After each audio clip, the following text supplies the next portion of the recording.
আসসালামু আলাইকুম সবাইকে। আশা করছি সবাই ভালো আছেন।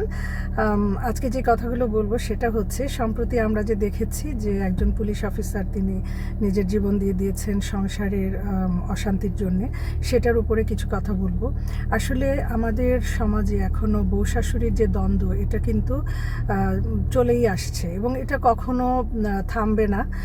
কারণ যতই আমরা সচেতন করছি না কেন, তারপরেও দেখা যাচ্ছে এটা কিন্তু রয়েই যাচ্ছে। এখন কোনো কোনো ক্ষেত্রে আমরা শাশুড়িদের দোষ দিয়ে থাকি, কোনো কোনো ক্ষেত্রে আমরা বউদের দোষ দিয়ে থাকি। বউ শাশুড়ি আসলে সবাই যে সবসময় খারাপ তা কিন্তু না। কিছু শাশুড়ি খুবই ভালো, যেটা আমরা চিন্তাও করতে পারি না। দেখা যায় যে আমাদের মায়ের তুল্য যে শাশুড়ি, তারা একেবারে মায়ের মতোই। আবার কিছু কিছু বউ আছেন যারা ঠিক সেরকমই অনেক ভালো, একদম মেয়ের মতোই, কিন্তু সবাই কিন্তু একরকম নয়, আর আমরা আশাও করতে পারি না।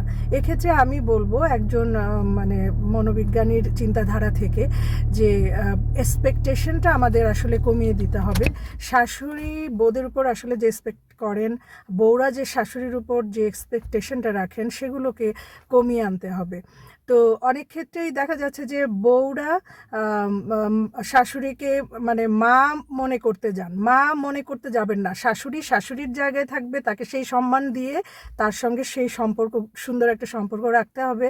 আর শাশুড়িরাও যারা বউদেরকে মেয়ে মনে করতে চান, আপনারা মেয়ে মনে করবেন না, তাকে বউ মনে করেই তার সেই সম্মানটা রেখে তাকে সেইভাবে ট্রিট করবেন।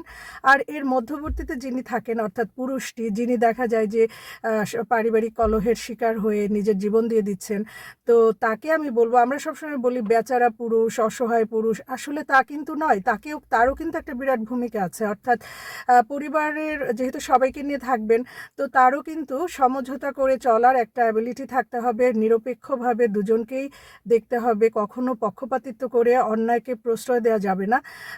একদমই নিরপেক্ষ থাকার চেষ্টা করতে হবে। যদিও মায়ের প্রতি মমতার একটা দুর্বলতা থাকে, তারপরেও যখন কলহ চলবে বা কোনো একটা দ্বন্দ্ব চলছে, তখন নিজেকে সেই মমতার অবস্থা থেকে নিয়ে এসে একজন নিরপেক্ষ ভাবে বিচার করার মতো একটা দৃষ্টিভঙ্গি রাখতে হবে। আর এই পুরুষটা এত সহজেই কিন্তু তার জীবন দিয়ে দেন না। তিনি কিন্তু ডিপ্রেশনের একটা চরম পর্যায়ে গিয়ে, কারণ নিজের আত্মহত্যা করা বা নিজের জীবন দিয়ে দেওয়া কিন্তু ডিপ্রেশনের একদম লাস্ট স্টেজে গিয়ে মানুষ এটা করে। তখন তার নিজের কোনো হিতাহিত জ্ঞান থাকে না, চারদিক থেকে মনে হয় যেন সব কিছু বন্ধ হয়ে আসছে, তার কোনো পথ নেই এর থেকে মুক্তি পাওয়ার। তো এই অবস্থায় কিন্তু মানুষ হঠাৎ করেই চলে যায় না। ডিপ্রেশনে যাওয়ার আগে অনেকগুলো স্তর আছে, আমি আমার আরেকটা পোস্টে ব্যাখ্যা করেছিলাম। তো ডিপ্রেশনে যাওয়ার আগে কিন্তু মানুষের কিন্তু ছোট ছোট স্ট্রেস হয়, স্ট্রেসগুলো বাড়তে থাকে। তারপর পাশাপাশি পারিবারিক কলহ তো চলতেই থাকছে, বা যে কোনো সমস্যা যখন মানুষ পড়ে, তখন আস্তে আস্তে এই স্ট্রেসগুলো বাড়তে বাড়তে একটা সময় ডিপ্রেশনে চলে যায়। এবং ডিপ্রেশনের প্রথম অবস্থায় কিন্তু মানুষ করে না। আস্তে আস্তে যখন ক্রনিক ডিপ্রেশন বা যেটাকে ম্যানিক ডিপ্রেশন বলা হয়, সেই পর্যায়ে যখন চলে যায়, অ্যাকিউট অবস্থায় কিন্তু থাকে না, তখন যখন ম্যানিক অবস্থায় চলে যায়, ক্রনিক অবস্থায় চলে যায়, তখন মানুষ এই ধরনের সিদ্ধান্ত নিয়ে থাকে।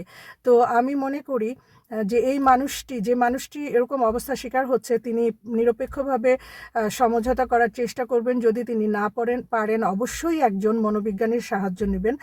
যখন তিনি দেখছেন একদমই হেল্পলেস, মনোবিজ্ঞানীর সাহায্য নেবেন।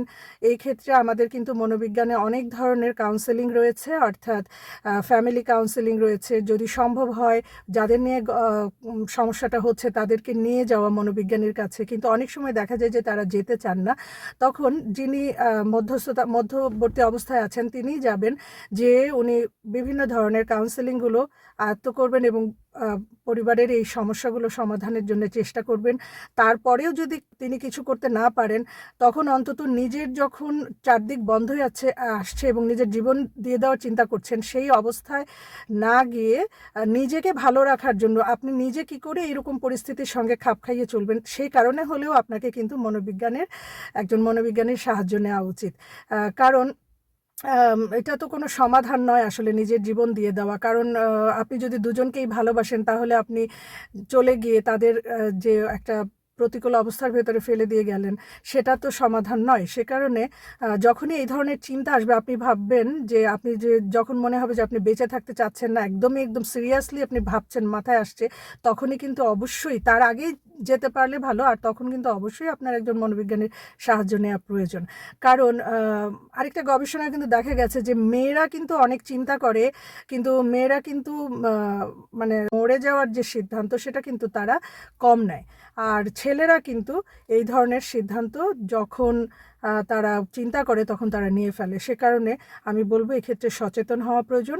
আরও অনেক বেশি মনোবৈজ্ঞানিক সচেতনতা প্রয়োজন আমাদের সমাজে। আমাদের আসলে এখনও মনোবৈজ্ঞানিক প্রচার তত হয় না, এগুলো হওয়া উচিত।